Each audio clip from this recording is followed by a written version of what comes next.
Hi, my name is Ioli, an agriculturist by profession in the field of crop sciences.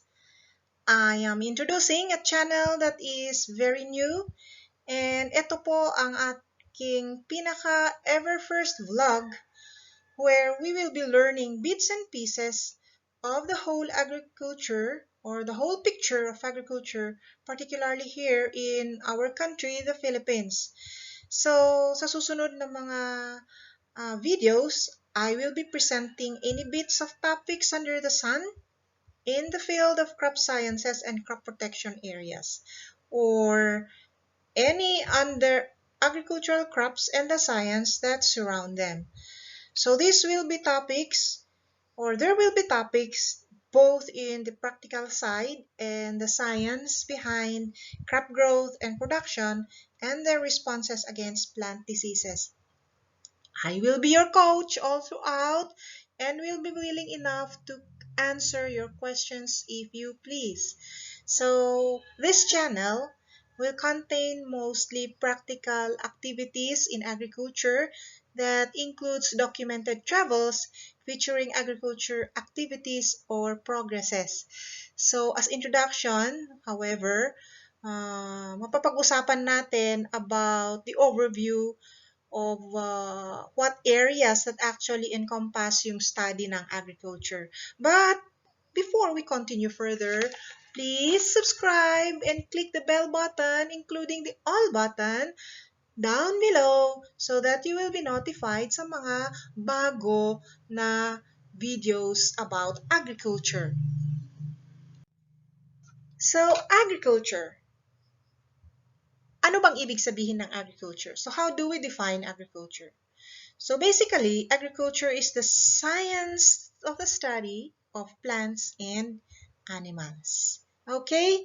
So the science of the study of plants and animals. Iyon lang ba ang pagtutuunan natin? Study of the science of plants and animals. But what are the sciences behind this? So yun din sa mga susunod na videos, we will be tackling about the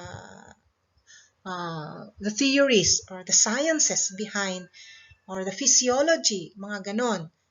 Sa mga kung bakit ang ating crops and animals ay they are behaving like that or why they are growing like that. So we have 6 areas actually of agriculture. One is agricultural economics and marketing, agricultural extension and communication, animal science, crop protection, crop science, and soil science. Ito pong 6 na areas na ito, sila po ang bumubuo ng picture ng agriculture. So, ang alam na siguro natin, sa mga hindi pa nila alam ano bang agriculture, ang alam nila lang ay sa bukid lang, sa palayan lang. Okay? So, ang alam lang nila is kalabaw dyan, baka dyan, mga manok, baboy, at mga sa bukid, yung mga palay. Okay? But we do not know na meron din palang areas that contribute to the whole picture of agriculture. So, agricultural economics, extension and communication, okay, and other areas. I will be introducing a brief introduction or a brief knowledge about what is agricultural economics and marketing. Okay? So, this covers the basic principles of economics and marketing that you can apply to agriculture both in local and in the international trade. So, how can you do business and have money when you venture in the different areas in agriculture like vegetable farming, like fish farming, like fruit tree farming, like chicken or organic chicken production, like in intensive horticulture or intensive raising of vegetables hanggang sa they will eventually reach our markets. So, yun. Okay? So, another area is agricultural extension and communication. Okay? Baka bago po sa atin ang mga ito, but no. These are areas that complete the wholeness of agriculture. So, it is the method on how to teach and communicate the knowledge in agriculture. So, ang isang subject matter specialist or isang extension agent, okay? Dapat alam niya kung paano niya i-communicate ang science. How would he go to the field or to the farmers and teach the science of agriculture? Kasi hindi lang ang agriculture, baka alam natin ay hindi science ang agriculture, but agriculture is also science. And in depth, okay, kung alamin natin talaga ang in-depth na agriculture, it's not just agriculture na nasa bukid lang, but it is composed of powerful sciences and art and skills in extension and communicating these results of sciences. Okay? Area in agriculture is animal science. So this is a very broad area, just like in crop science. This is one area that is that really compose the whole of what is agriculture.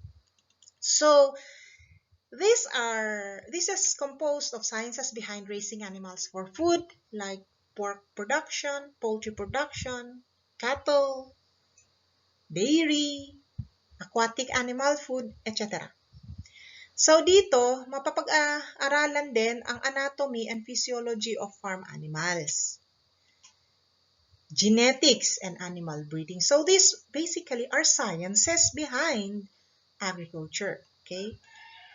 Animal nutrition, slaughtering, processing, and marketing of farm products, and even animal production and marketing. Now, in crop protection, it is also a picture that contributes to a bigger picture of what is agriculture. So we need to protect our crops from devastating damages done by insect pests and diseases. Okay? So, crop protection, behind this are principles and fundamentals of what we call plant pathology, or the science that study plant diseases caused by fungi, bacteria, viruses including viroids and phytoplasmas, and even nematodes. And we also have a science which is called entomology that deals with the study of insects, kung yung mga insekto ba ng ating mga halaman ay beneficial ba sila or naninira lang sila. So we need to know ano ba ang role ng mga ito at paano sila i-control or i-manage para hindi nila sirain ang ating mga tanim. And also weed science. So this is another science under crop protection na alam natin ay weeds, but how do we manage these weeds para hindi sila makikompete ng nutrition and water na linalagay natin sa ating mga halaman? Another area is we have crop science, which is just like in animal science. This is a very broad area also in the whole picture of agriculture. And it is the basic principles and fundamentals of growth, development, and reproduction of crops, including the environmental factors affecting crop production. And there are special fields in crop science, of course. Okay? One, of course, is agronomy. Ano bang examples ng mga agronomical crops? Makahalo-halo ang alam natin. So, ang mga ito, pag sa agriculture, may mga groups, okay? May mga groups ng ating mga crops. So sa agronomy, we call these agronomical crops like corn, rice, and legumes. Then horticulture. So we have also crops that are called horticultural crops. And paghihimayin ulit natin ang agriculture, meron po tayong tinatawag na science na olericulture. Ito po ay science na study vegetable production. Then we also have ornamentals under horticulture, ornamentals and landscape gardening, which we also call floriculture. Pomology, we also have pomology. This is a study that deals with the production of fruit trees. Okay? So kung may olericulture tayo sa vegetables, meron din tayong pomology that deals with the study of fruit trees. And plantation crops. Meron din tayong groups of crops that we call plantation crops like rubber, pineapple, banana, palm, and coconuts. Then areas, again, under crop science, we have PGR or the plant genetic resources. So usually, the plant genetic resource people would conserve, okay? They would conserve plants para hindi ito mawala. Itong mga agriculturists that specialize in plant genetic resources, they want the diversity to be intact. Ayaw nilang mawala itong mga kasi we will be using these plants later on in the future para sa breeding natin or anything para gusto natin nandyan sila, basta we need to conserve these original plants and or crops that we are actually eating or consuming. Then another one is plant breeding. Okay, so this is a science again under crop science that are being studied para we know how to or yung mga eventual na mga product ng mga ito ay mga increased yield because we need to breed for crops that are resistant against diseases, for example, against insects or against abiotic stresses. Okay? Para naman po, meron po tayong mas mataas na yield ng ating mga crops. Okay, and the last area in agriculture is soil science. So there are some topics that are being discussed in soil science, and one is soil genesis, composition, and development.